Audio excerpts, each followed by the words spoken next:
Tamsin and John, just absolutely heartbreaking. I want you to take a look at the scene. It all started, that fire, on the second floor of this home, as there are now plenty of investigators, both from FDNY and NYPD. Friends say the victims are all members of the same family visiting from out of town, as we are now learning the fire was intentionally set.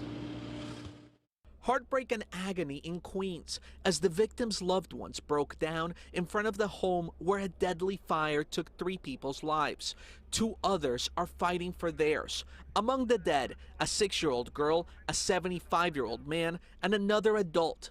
Sources say the fire was intentionally set by the other adult, a 24-year-old man who was unstable. He poured gasoline and set the kitchen on fire. I'm shaking right now because it happened so fast. I didn't know what to do. I was gonna run inside, but they stopped me. This man is a close friend of the family that lives at the home. He says the victims were from out of town. I feel bad because it's both my friends that live there. I grew up with them. From Air 11, you can see investigators who are on scene. They are now combing through what remains of the second floor of the home. FDNY responded a little after 4 in the afternoon within just 4 minutes.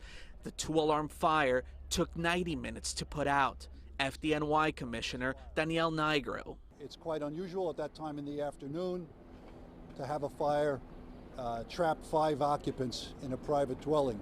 The 2 who are injured, an 8-month-old along with a 42-year-old, fighting for their lives at Weill Cornell Burn Center in Manhattan. It was a man in the first floor of the home who called 911. The woman who's in critical condition and the baby exited the building on their own and yelled, "There's a fire," and the tenant called 911. As neighbors try to make sense of the unimaginable. It's just devastating, and I'm just so sorry that this had to happen. And this is now considered a crime scene. You can in fact see all of the investigators currently on scene. That 8-month-old that is at the hospital has burns in 80% of his body. And that woman, who's also in extremely critical condition, fighting for her life, we are now learning that is the mother of the 8-month-old.